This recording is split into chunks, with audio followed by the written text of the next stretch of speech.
Welcome to Financial Issues with Shana, where we join reality with truth, helping you to make the most of your money by honoring God with your investments. Now, here's your host, Seth, sitting in for Shana.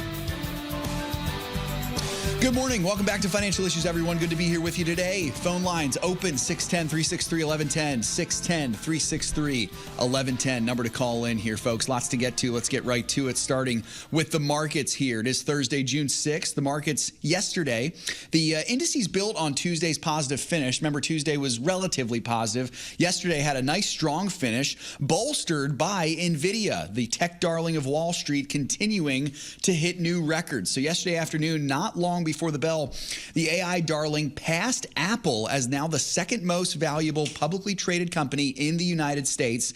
NVIDIA now sits only behind Microsoft. Valued, last I saw it, roughly just over $3 trillion in market cap on Wednesday. So some big stuff there for NVIDIA. Shares of the company have risen roughly 25% since its first quarter earnings hit. They've driven the markets to success since last spring's watershed earnings hit to kick off the tech rally. That's continued into this year, of course, as NVIDIA keeps on building. By the middle of the day, all three benchmark indices were firmly in positive territory, and by Wednesday's closing bell, that's how they finished. The Dow was up 0.25%, the S&P over a full percent to a new record high, and the NASDAQ, driven by NVIDIA, was up almost 2 full percentage points. As of right now, the pre-markets are relatively muted as they wait another trading day. As we see now, oil sits over $74 a barrel.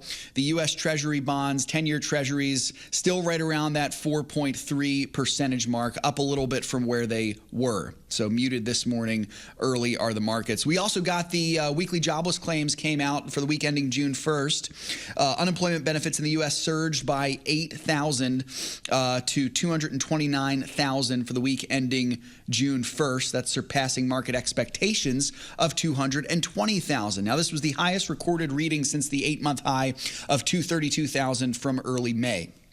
So that's what we're looking like for the jobless claims today. We got construction spending for April out this week as well, folks. Construction spending for April fell a little more than expected, declining 0.1% from the previous month to $2.1 trillion. Wall Street economists, this $2.1 trillion, by the way. Wall Street economists forecasted a 0.2% increase. We also got just one more interesting headline, actually a couple more interesting headlines I'd love to get to here as we open our show. BlackRock, Citadel are backing the Texas Stock Exchange in a challenge to the New York Stock Exchange. Very interesting here. So there's an emerging Texas Stock Exchange being supported by some of these big companies in an effort to take on the New York Stock Exchange and the NASDAQ as well. The CEO of this Texas Stock Exchange, James Lee, stated earlier this week the exchange has raised over $120 million. It intends to submit registration paperwork to the U.S. SEC. The Texas Stock Exchange positioned as a possible alternative to the New York Stock Exchange and the NASDAQ amid increasing compliance costs. One more headline here, folks. We saw a poll that came out from Newsmax earlier this week. Middle class majority is reporting financial struggles. You might be in this middle class here, and you might be one of those people. Almost 2/3 of middle class Americans say they're struggling with economic hardship. This is according to a national True Cost of Living Coalition poll that was released on Tuesday. 65% of respondents who make at least $60,000 a year for a family of four said that they struggle financially. A quarter of respondents making $150,000 for a family of four said that they also worry about not being able to pay their bills. Very interesting here. Almost half of those polled said they did not have as much as $500 saved. 40% said they were unable to plan beyond their next paycheck. 28% said they had no savings at all. And only 1 in 5 polled, so 20% said that they have $10,000 saved. Folks, there's a couple things at play here. And again, you might be in this situation, or perhaps you have a son or a grandson or a granddaughter or a daughter who's in this situation also. There are external factors to this, and there are internal factors to this when we think about this. The external factors we talk about often on the show would be high inflation, reckless government spending. This fuels that fire, and this results in the dollar being devalued alongside of higher taxes on families. Now, that's one huge reason, and that's a big reason to be sure. And many of us are feeling that hit in our pocketbooks, as we've seen with gas prices and grocery bills and such things like that, even down to payments for homes and for interest rates and car payments, all that stuff. It's infected all of it. I also think there is something internal here, and it's important for us when we consider these things to look at our hearts. We talk about biblically responsible investing being a conviction of the heart. And I do think we have to understand as well that people are naturally prone to love money a little bit too much. A little bit too much. That's common to all of us. We love our money. We want to make sure we have enough. We like the idea of being rich. It makes us feel good. It gives us some security. I do believe that some of these economic struggles may result, or may be the result of, I should say, poor economic decisions on the part of these families because of one reason. People do not live within their means. Living within your means is so very important, folks, and I believe that is possibly one of the most important keys to being able to build sustainable wealth, is figuring out how to live with what you have. That comes from contentment, but so many people, I felt this myself, and I hear it talked about as well. They're trying to figure out how to make the next extra buck and how to get that extra income and make more money and get the raise at work or start the side business. When my belief is, honestly, for many families, what they need to look at first is what they're spending. They got to look at their balance sheet and say, okay, I don't need to spend this much money eating out. I don't need to spend this much money for streaming services that I hardly use. Or even if I do use them, do I really need them? Living within your means, folks, is so important. And I think if we get this right, it will solve most of our financial problems. Now, I'm not trying to downplay the exterior influences that are happening here. We mentioned high inflation. We have a government that spends money out the wazoo, and there's a trickle-down effect that harms the people below it. Absolutely. But in order for us to be able to be good stewards with our money, the first place we have to look in is the mirror. And we have to say, what can I do better? Despite the situation around me. And it's crazy out there, folks. Believe me, I understand. I have a family of 4 that I'm trying to support on one income. Believe me, I get it. Believe me. But I also know, as I look at my own economic situation, there are things that I purchase every month that I probably don't need.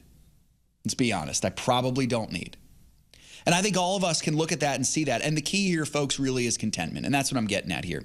Interesting headline there. Folks, before we get to the end of this segment, I did want to mention today is June 6th.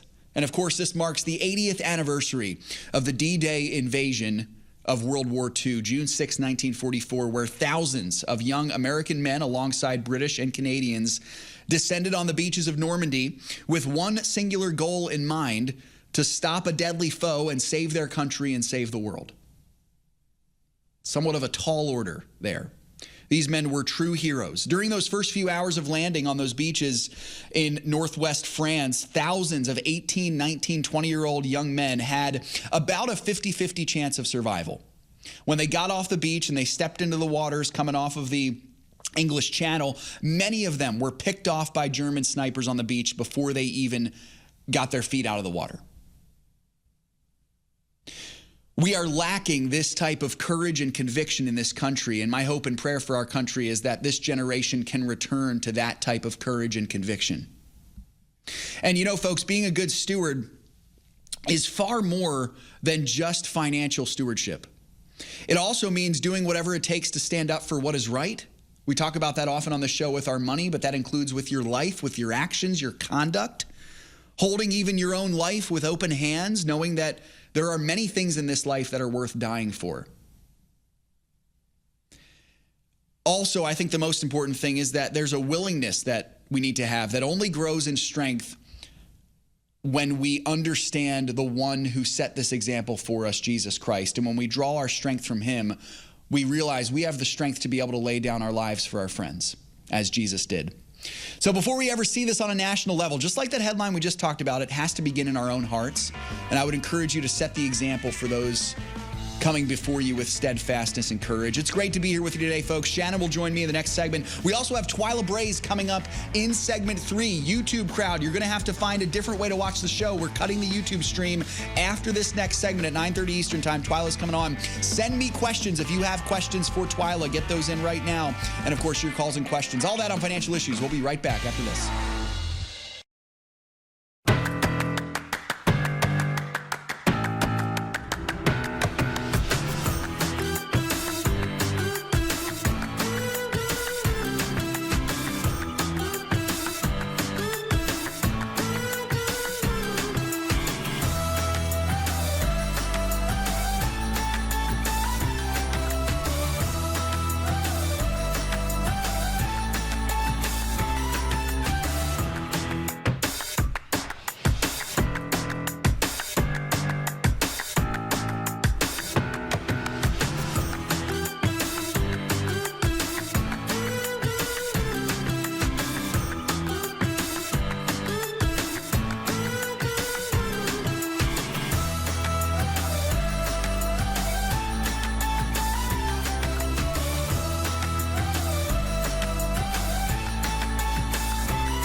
Navigating through investment options can be challenging, especially when you're determined to uphold your God-given values. Every dollar you invest is a vote for the world that you want to live in. Let your values guide your investment decisions and help to shape the culture in which we live. Become a beacon of light and pave the way with biblically responsible investing. Timothy Plan, where faith and finance collide.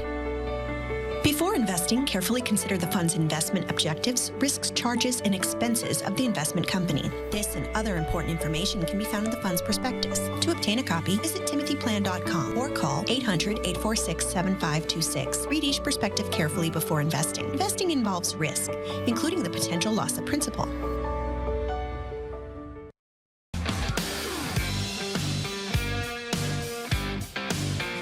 Welcome back to Financial Issues. Thanks for joining us here today. Hey, just as Seth mentioned, something to celebrate. That's right. Today. That's right. The 80th anniversary of the D-Day invasion in World War II. Now, sounds funny to say something to celebrate, but we did just celebrate it just last week, right? We had Monday off for Memorial Day. And we remembered those who made the ultimate sacrifice to protect and defend our freedom. So if you spent the day at the beach, I hope that you were aware that your day at the beach was made possible by their day at the beach, which many of them didn't come back from. But they willingly gave their lives. They laid down their lives to protect and defend our freedoms. So we want to remember those who died, especially in that D-Day invasion in World War II. Something else to celebrate, the Word of God. And It's good all the time, even when it seems a little bit harsh. So our stewardship verse today comes from Deuteronomy 22:5. A woman shall not wear a man's garment, nor shall a man put on a woman's cloak. For whoever does these things is an abomination to the Lord your God. Well, Seth, you picked that verse. Give us some insight. What were you thinking? It's appropriate for Pride Month. And you had mentioned the scripture's good all the time. Boy, it sure is, but especially now. And we especially need this now. The definition of an abomination is something which causes complete disgust or hatred. And so this verse says this is an abomination to the Lord your God. What this tells us is God hates cross-dressing. God hates when men wear woman face and pretend to be women, or when women do the same thing, wear men face and pretend to be men. This is grotesque.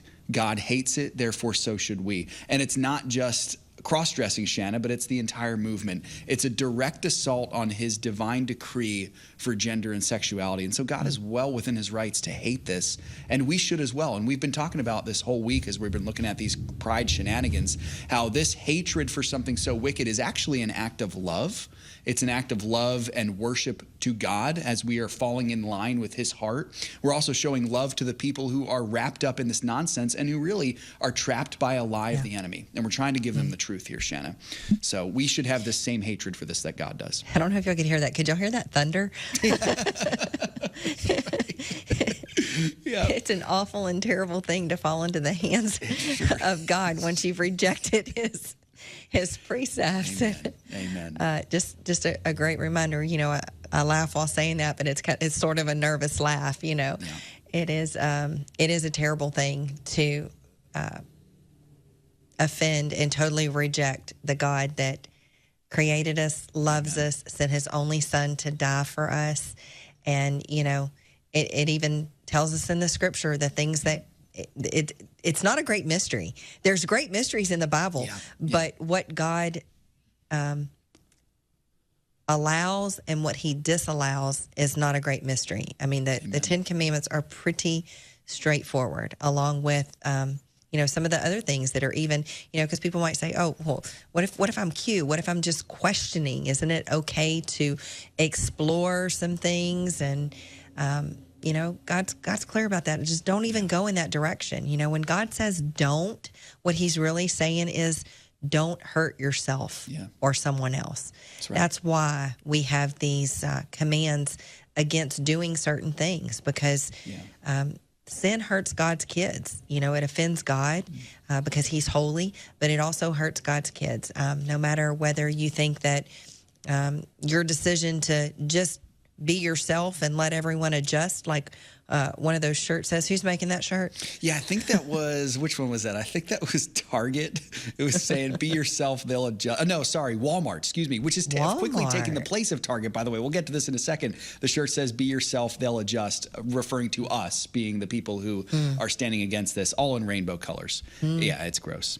It really is. God doesn't change. Amen. I don't think he's going to adjust. That's right. That's right. To your decision about what you want to be and what you want to change in his word. The scripture's very clear about that. Absolutely. And, you know, Shana, one more thing about this verse, because I know there might be some detractors out there in the audience who will say, well, wait a second, this is from the book of Deuteronomy. So didn't Jesus do away with all this?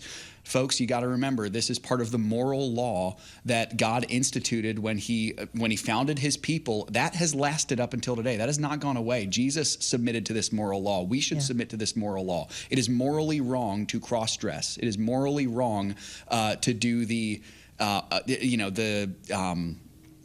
do they call it? The where men dress like women. Drag. The drag stuff. Thank you. This is the same thing. Probably weren't doing it in that way back then, but it was the same idea. It's morally wrong. It's an abomination. I wish we could forget the whole word and the whole concept and everything as a culture and return to our Christian roots in this country. That would be a wonderful thing if we could do that. Yeah. You know, Target, speaking of Target, you know, their stock price is just now starting to recover from where it was before May of last year, because they started Pride Month early. And interestingly enough, you know, they're not abandoning the whole Pride community, but they did announce that they're not playing a big a part in it this year as they did last year. They've decided to only display some of the merchandise, the Pride merchandise in some of their stores. And of course, you know, the left is really upset about that because they say that they're in every zip code. So I don't know.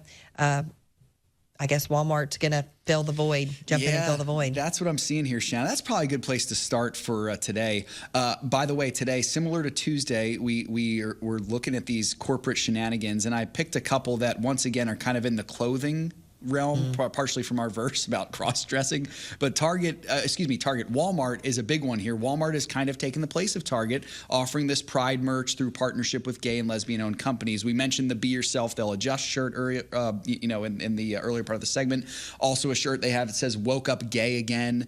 Really sad. Shoppers can buy Pride-themed shirts, hats, pool floats, school supplies for children. Shanna, they're not trying to reach adults only here. They're trying to reach children with this. Didn't Target get beat up pretty good for doing that last year? I think so. Absolutely. So some fools never learn. I would only hope that the majority of Walmart's base would be able to see this and kind of teach Walmart a lesson here. And I'm not trying to wish ill on anyone, but I am a fan of righteousness and God's justice, and I believe that Target experienced a little bit of that last year, and I would hope that Walmart would have the same. For sure. We also saw Hollister, Kate Spade rolled out some Pride apparel, Converse, Reebok, Adidas. These are shoe companies. Like, what do they have to do with this stuff? A golfing brand. I play golf, Shanna.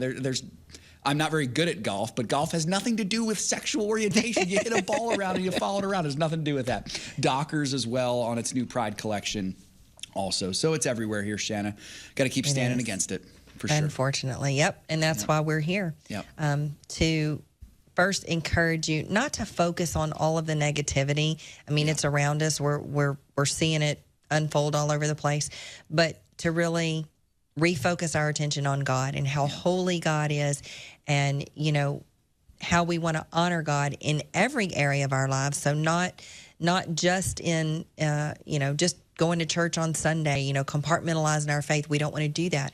We want to let our faith lead us in every area of our life, especially in the way that we invest. And so that's where we're specifically equipped to help you with that. We have a biblically responsible investment strategy. We're screening out companies that are going after wholeheartedly an Christ agenda, promoting the things that God says is not okay, the lifestyle choices, the LGBTQ movement. We just came off of a whole month of encouraging you to fund the light with preborn, and we thank you. That we thank so many of you for participating in that, for deploying your financial resources in this battle, because it is a spiritual battle. Amen. So if you want to honor God in the way that you invest, check out our biblically responsible investment strategy. And, Shana, if people become partners, one of the benefits they get is being able to ask you partner questions on the Ask Shana portal. Yep. And we've got a couple of those right here that we can get to right now. Marilyn is saying, we purchased our 48-year-old son, they persuaded their 48-year-old son to become a member a while back. He's been very pleased. However, he's asked why a specific stock is not on the buy list based on the public comment by the CEO that he's determined to oppose wokeness that the Ivy Leagues are promoting and to actively defend the values of the West. That all sounds like good stuff, Shana. Are there reasons why we might not be considering adding this particular company to the buy list? Yeah, I mean, that's a great start. Yeah. To say those things. There are lots of other companies that are taking that stand as well. That particular company is sort of, I guess, on our watch list. It's not officially on the broad list. It is one that we look at periodically, but at this time, it just doesn't meet our criteria. Yep, absolutely. Karen is the next one. Karen is 65, and she bought HC20 right before it moved off the buy list. She says, I only purchased half of my 1% purchase plan. Am I correct in thinking that I should go ahead and buy my additional shares next week as I planned, as well as the completion of my purchase at the end of June, or should I just keep the rest in cash? What do you think? So, Karen, what I would suggest that you consider is just going ahead and purchasing the whole position in that particular company, even though it's not technically on the buy list right now. But or you could wait, if you wanted. Now, let me just take this opportunity, a little teachable moment here. Sure. On our strategy. So we do recommend on averaging into your portfolio. So, if you're all in cash, take your whole position, divide it by 6, and plan on getting in within 6 months. Deploy a sixth of it, once a month on the same date. Take the emotion out of it. But the positions that you should go into every single time are your mutual fund and ETF positions. When you fill your stock positions, it's good to just go ahead and put your intended contribution in for your stock, because you're going to buy more than one stock in each sector. So you can buy a different stock in that sector another time. So you only average down in your positions once they are down 10 to 20% or more. So mutual funds, ETFs, that's where you put the same amount in every single month, but your stock positions, you can go ahead and establish those fully whenever you are deploying money into that sector. So awesome. Hope that helps a little bit. Well, I don't think we have time for anything else, do we? Yep, don't think so. All right. Well, folks, thanks for tuning in to Financial Issues. If you want to find out how you can defund darkness and become a biblically responsible investor, go to financialissues.org and find out more about our partnership. Well, stick with us. We've got another segment left for you here at Financial Issues. We're going to take a break and we'll be right back.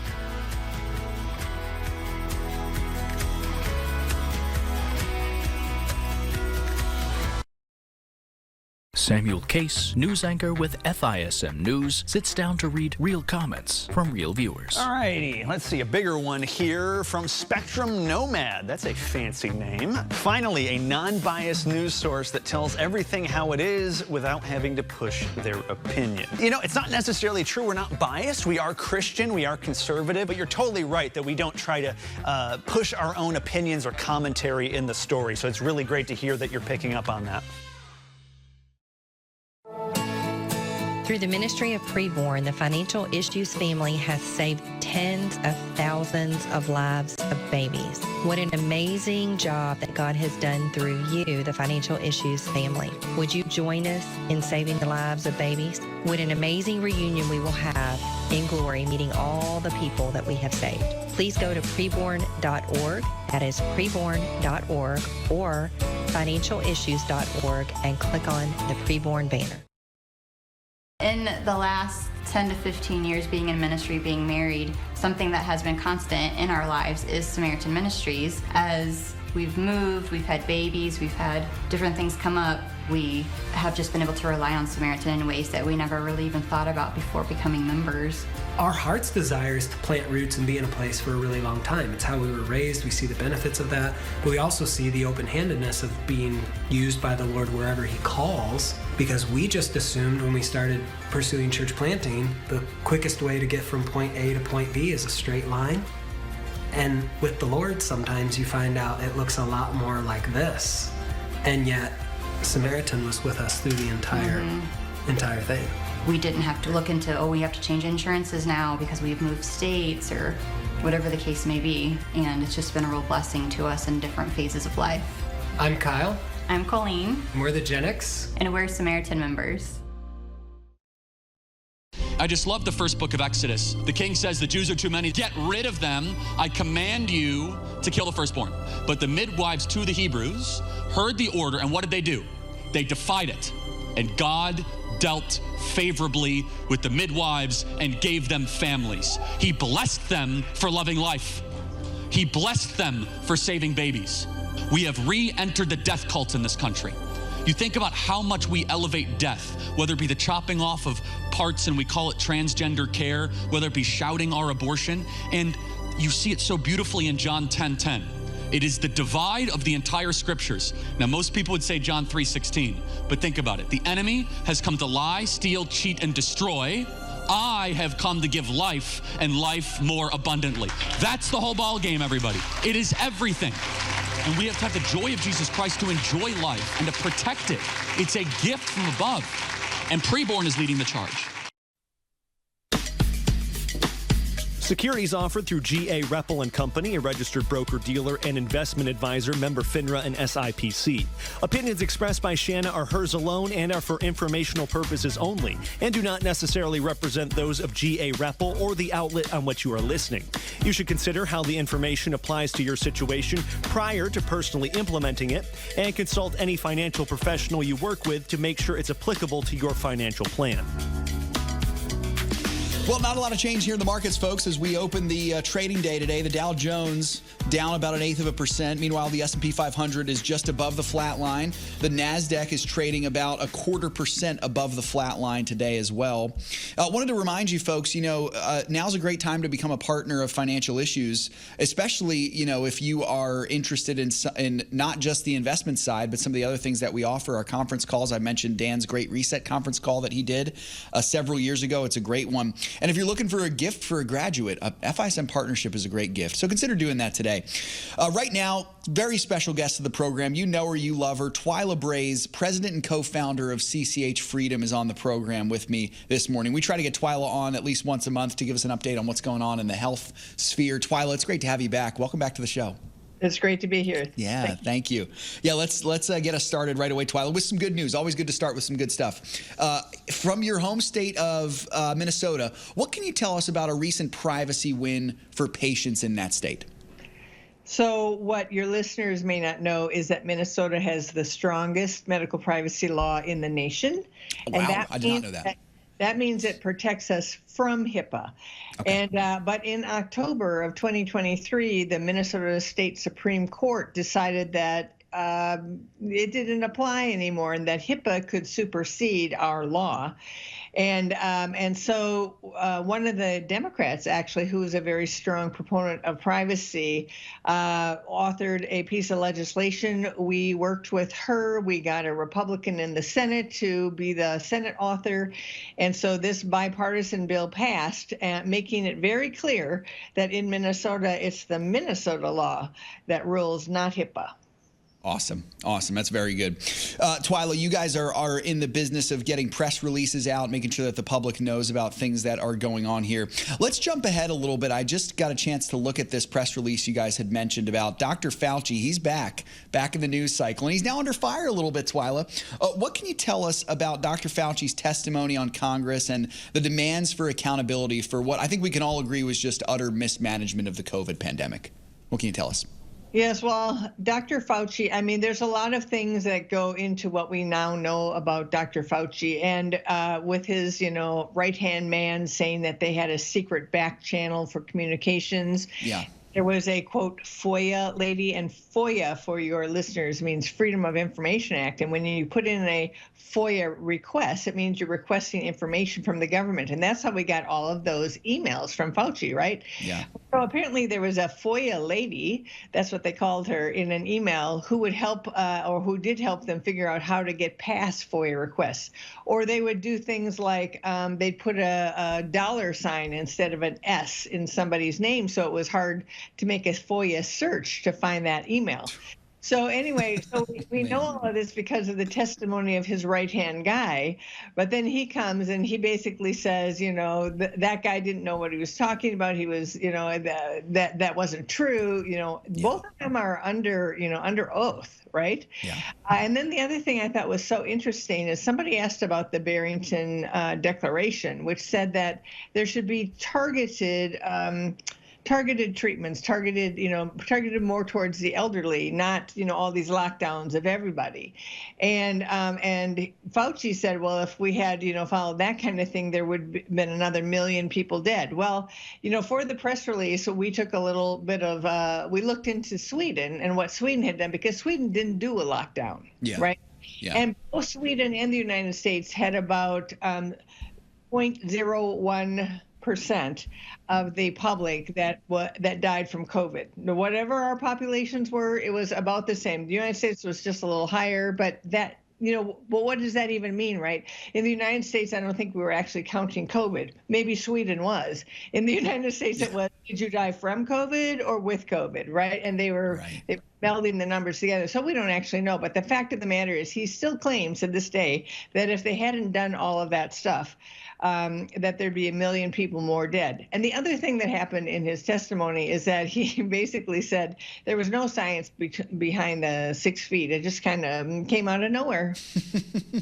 And didn't he also claim at one point, Twila, that he is the science? That's like a godlike claim. I am the science. Well, he's saying there's no science behind the 6 feet. Boy, this is really crazy, Twila. The other thing is that it's not just 6 feet. It's not just the fact that we were supposed to stay 6 feet and that everybody purchased all those little things that you were walking over that said, stand here, right? Right. It was all those things that went up in restaurants, all those plastic barriers, all that money that was spent on the basis of something that was claimed to be truth. And of course, it was nothing of the, and it was, it's a virus too. It's a virus which goes above and beyond, hangs in the air, it's aerosolized. They knew all of that. They knew it, and they just didn't follow it.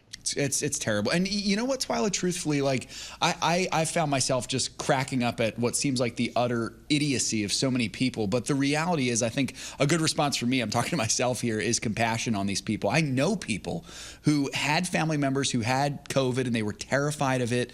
And so they would they would quarantine the person off and they would double mask thinking that would work. Well, sure enough, days later, they end up getting COVID anyway.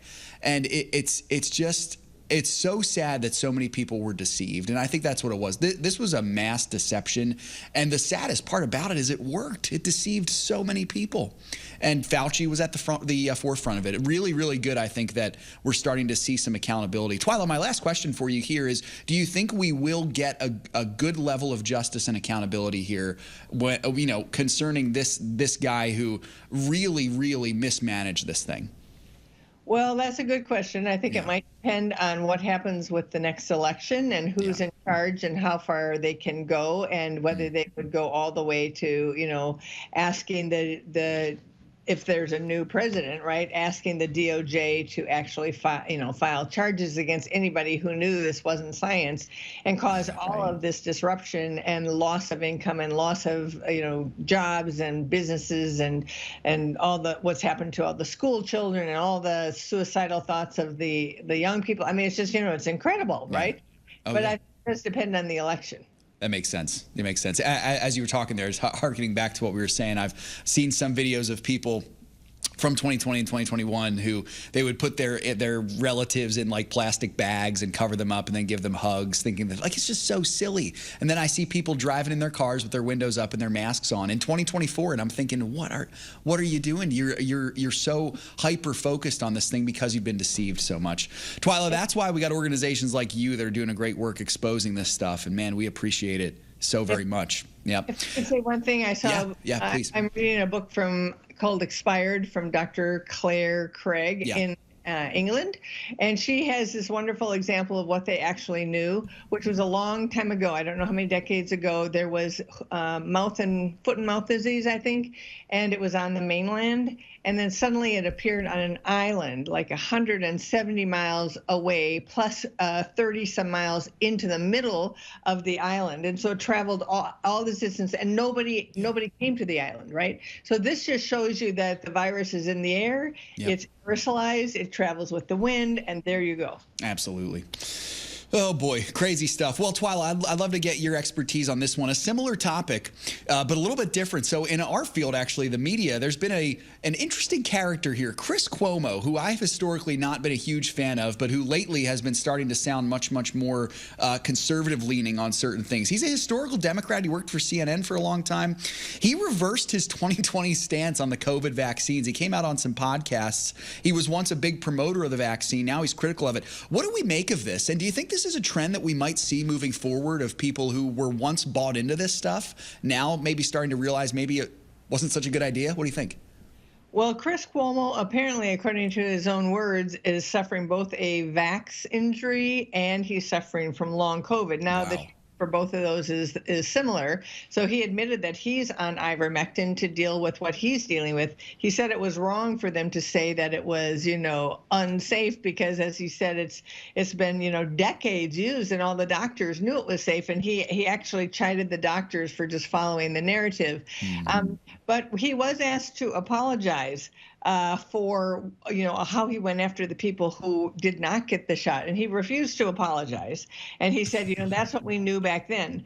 But he was, he could have done his own research. He should have done his own research on the shot and the fact that it really hadn't had any real research behind it. And ivermectin, which you could have found, it had a Nobel Prize. It's not an unsafe drug, and as a matter of fact, the NIH was doing some cancer studies with it. And now we actually know that there are some people who seem to be being cured from cancer, according to Dr. Ruddy, using ivermectin. So she has started her own study about people who are voluntarily using ivermectin to treat their cancer.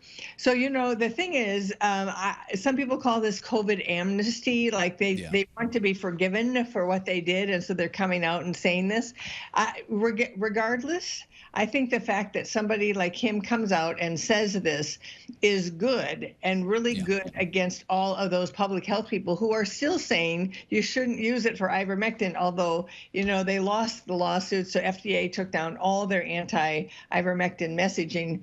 But there's still a doctor in Washington State right now. He just got fined for using or for prescribing ivermectin in 2021, and he has to take essentially re-education courses on COVID, right?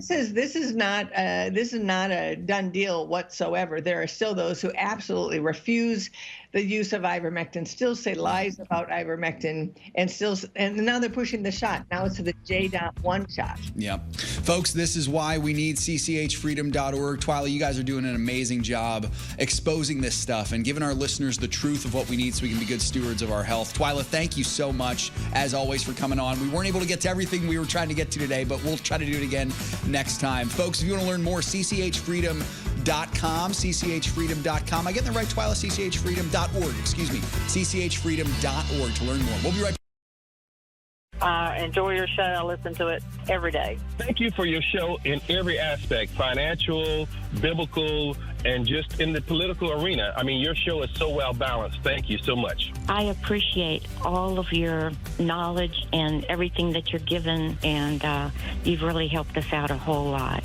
You are a blessing every morning, and we are about to join and become members. Just so impressed and blessed by your ministry. I love the phone app.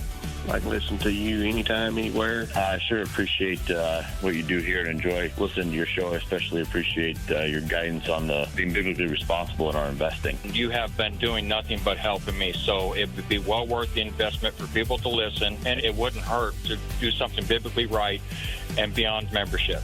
Become a partner today by simply going to financialissues.org/join. Click the green button to become a partner. That's financialissues.org/join. When it comes to money, I always have so many questions. I never know where to go to get answers to those questions. They never really teach you this stuff in school, like some of the best ways to handle it, how to save, when to invest, where to invest, even just what to do with the money. And if I put it in the stock market, what's the best way to protect from losing it all? That fear can be paralyzing. You don't really know what decisions to make. As a Christian, I don't want to give my money to people who are going to use it for things that God hates. When I discovered financial issues, it was like a burden was lifted off my shoulders. Not only did I gain access to a simple investment strategy that I can manage myself, I also have the peace of mind that my money will not be going to companies that actively promote things that God hates. Financial issues has allowed me to experience peace in my investments. Invest your money in a God-honoring way. Go to financialissues.org.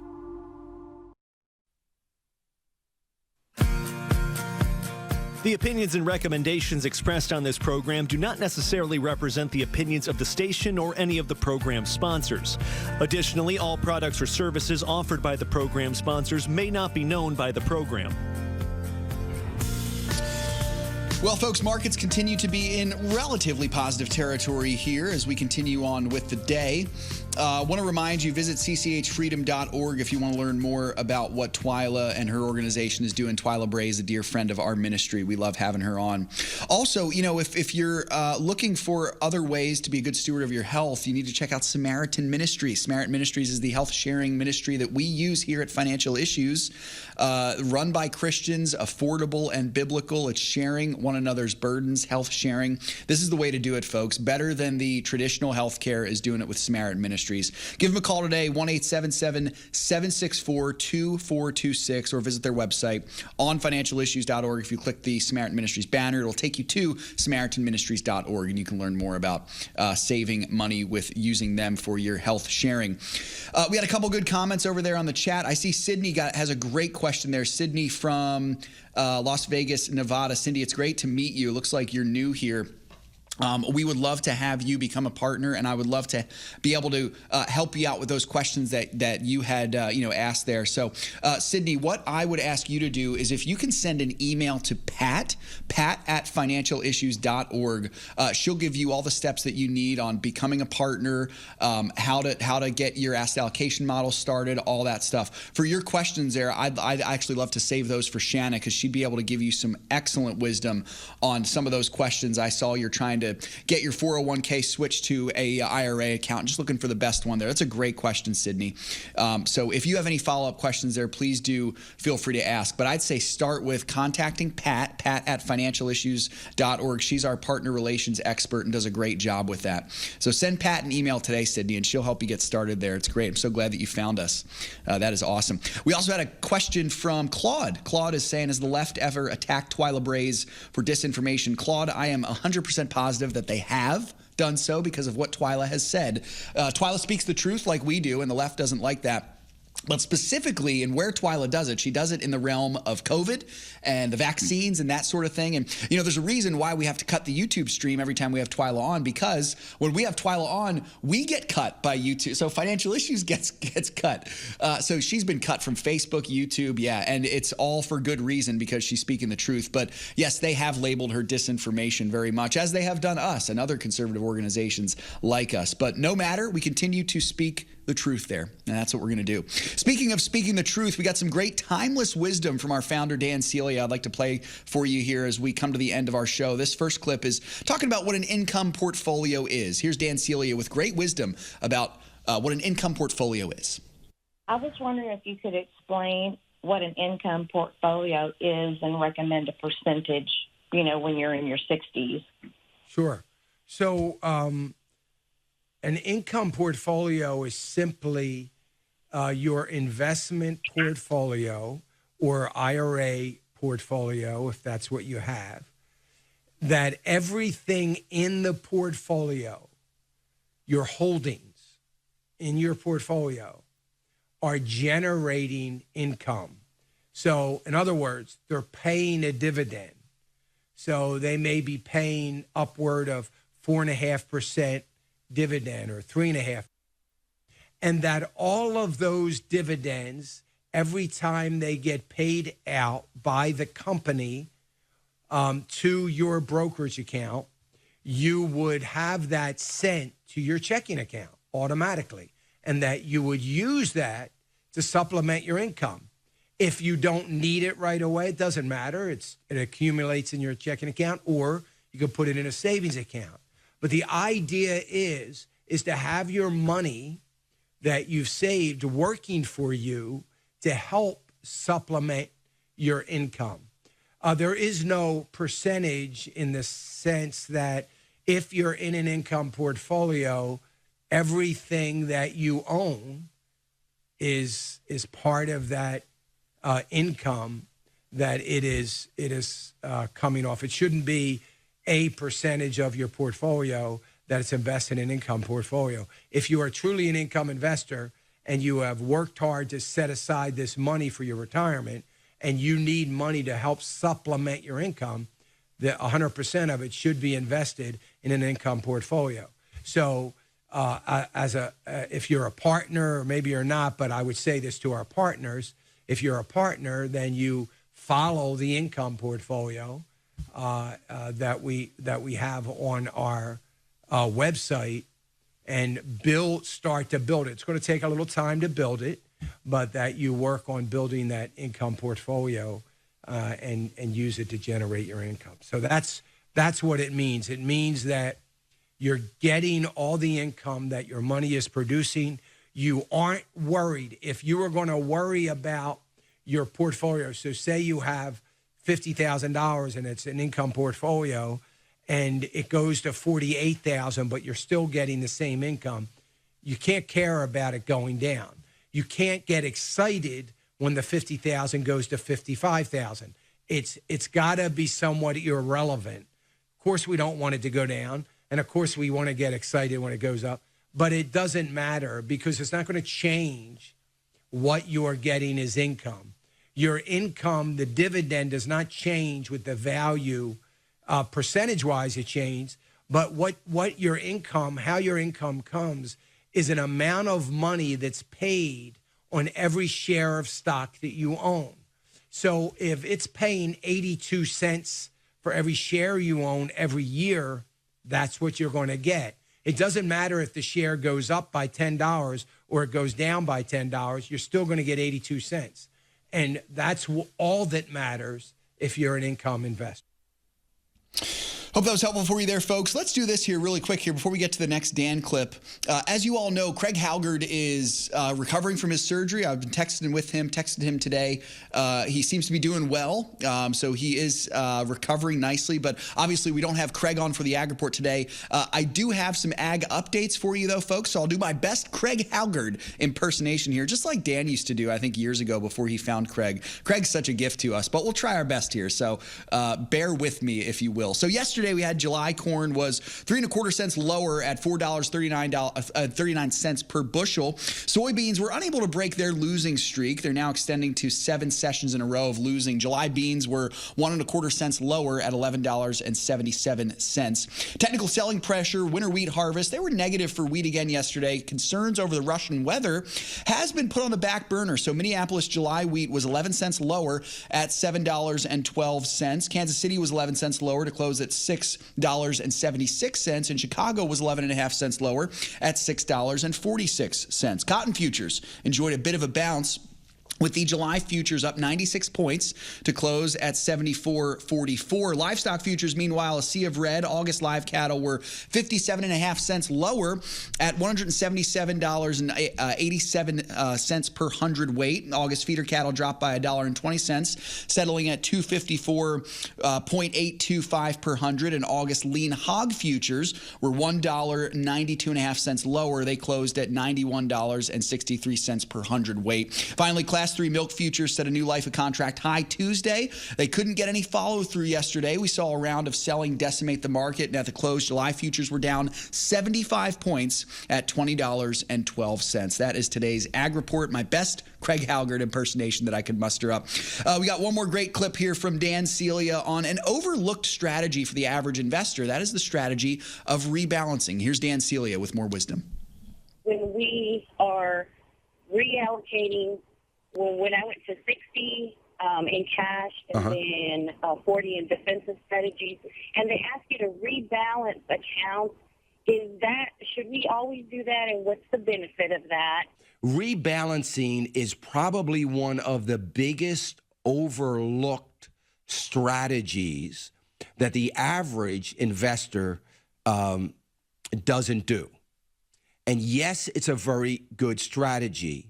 And the reason it's a good strategy, and I've been guilty of this myself in my IRA account, which I tend to ignore. I worry more about everybody else's stuff than I do mine. I tend to forget, and I don't rebalance on a quarterly basis, at least like I'd like to. And here's the idea of rebalancing. Number one is if you believe in your strategy, you've got a good strategy going here, you say, listen, I've got 10% in, you were talking about Timothy, I have 10% in the Israel fund. I have 20% in the defensive strategies fund. I have, 30% in whatever other fund. You've got these things. You believe in that kind of allocation. What happens is the 10% in the Israel fund might go up 10% in a quarter, or 5% or whatever goes up. Now you're over your 10% allocation. So you need to reallocate that back to 10%. And the beauty of reallocation and rebalancing is that it allows you two things. One, to take profit. You kind of do it automatically when things go up. And secondly, to buy in cheap when things go down. Because if the Israel fund is a 10% strategy and it goes down and you're now down to 8%, you put money in when it's low, below your cost basis, to get back to the 10%, and you're buying in cheap. And all of that is a strategy that helps you in the long run maintain a profitable account. And if something goes down, helps you to recover in what goes down quicker. So it is a very good strategy. I think that, and the beauty of Timothy with that is you can have that allocation being done in a very regular basis. I'm not sure what it is, but it's at least quarterly. And I think that's a real good strategy. So yes, and that's why it is done, and everybody should engage in that. Hey, I just want to remind you to be thankful so much for the country that God has given to you. Let's be found good and faithful stewards of our country, our families, and of course, of our money as well. God bless you all. Lord willing, we'll see you tomorrow for more financial issues. Have a great day, everyone.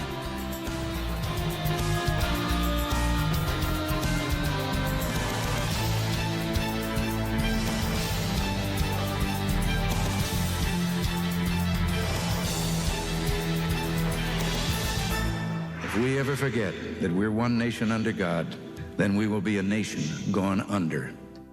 Thank you for joining us. This has been an FISM production.